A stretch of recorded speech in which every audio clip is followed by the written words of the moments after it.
तो दशहरा तो चल रहा होता है, यानी कि नवरात्रि तो चल रहा होता है ना, तो उस समय राम जी के साथ में हम माता रानी की भी पूजा कर लेते हैं। रामनवमी की दोनों की पूजा एक साथ चल रही है, लेकिन कृष्ण जी में थोड़ा सा कभी कभी ये पक्षपात हो जाता है। कभी भी मां को न छूए। मां की पूजा क्यों?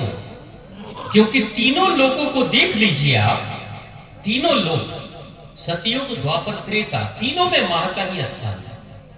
भगवान विष्णु के अनेक अवतार हुए, मत्स्य अवतार, वराह अवतार, परशुराम अवतार, वामन अवतार, अनेक अवतार हुए। लेकिन जितने भी अवतार भगवान श्री विष्णु के हुए हैं, उसमें सबसे ज्यादा किन की पूजा होती है? सिर्फ राम अवतार और कृष्ण अवतार।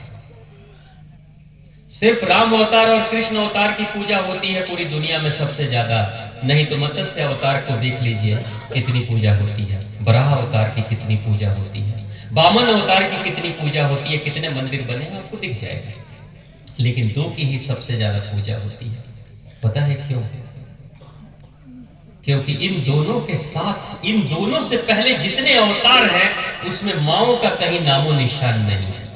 आप किसी भी अवतार को देख लीजिए, मत्स्य अवतार, वराह अवतार, वामन अवतार, किसी भी अवतार को, उसमें मां का कहीं नामो निशान नहीं है। यहां राम जी चलेंगे तो मां, तीन माताएं साथ में याद आएंगी हमेशा। तीन माताएं, राम जी की तीन तीन माताएं याद आती हैं, पूजनीय हैं। जब कृष्ण भगवान चलते हैं, जब कृष्ण भगवान को कोई याद करता है तो दो माताएं याद आ जाती हैं, एक पालने वाली, एक पैदा करने वाली। इन दोनों के साथ माताएं हैं, लेकिन इनसे पहले जितने अवतार हैं वहां कहीं भी माताओं का नामो निशान नहीं। तो यानी आप अगर पूजनीय होना चाहते हैं तो आप भी अपने माता पिता को किसी भी हालत में सोचने या मुक्त हो जाएंगे। मैं कह रहा हूं दुनिया का कोई व्यक्ति नहीं जो माता पिता के ऋण से मुक्त हो सकता है, चाहे कुछ भी कर लीजिए। हनुमान जी महाराज जो प्रभु श्री राम के सेवक हैं, प्रभु श्री राम की सेवा उन्होंने की है। भगवान कहते थे, भगवान मानते थे तो सेवा करते हैं। प्रभु श्री राम जब लौट कर अयोध्यापुरी आते हैं और भरत जी से जब परिचय कराते हैं हनुमान जी महाराज का, तो परिचय में कहते हैं इसके ऋण से मैं कभी उऋण नहीं हो सकता। एक सेवक के ऋण से प्रभु ऋण नहीं हो पा रहे हैं। जिसने सिर्फ सेवा की थी, हनुमान जी ने सिर्फ प्रभु की सेवा की, उसको भगवान कहते हैं मैं इसके ऋण से कभी उऋण नहीं हो सकता। भगवान ऋण से मुक्ति नहीं पा रहे हैं।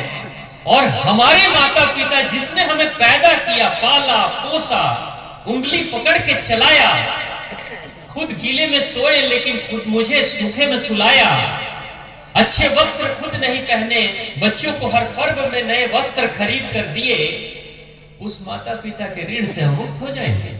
कभी नहीं हो सकता। सेवक के ऋण से तो भगवान मुक्त नहीं हो पाए, तो हम तो इंसान हैं, हम क्या ऋण से मुक्त हो पाएंगे? क्या कर सकते हैं?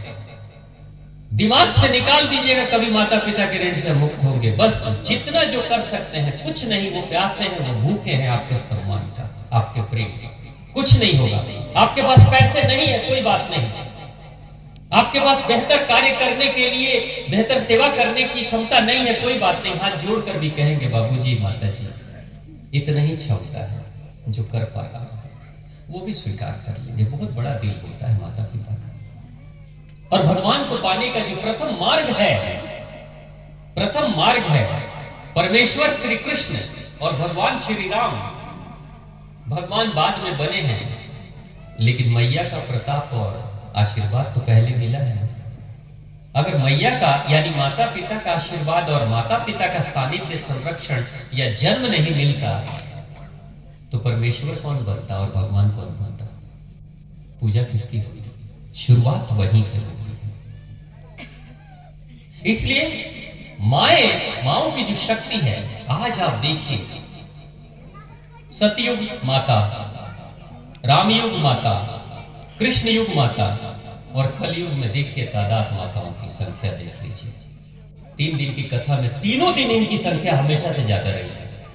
यही तो चला रही है धर्म, यही तो चला रही है, स्थापित कर रही है।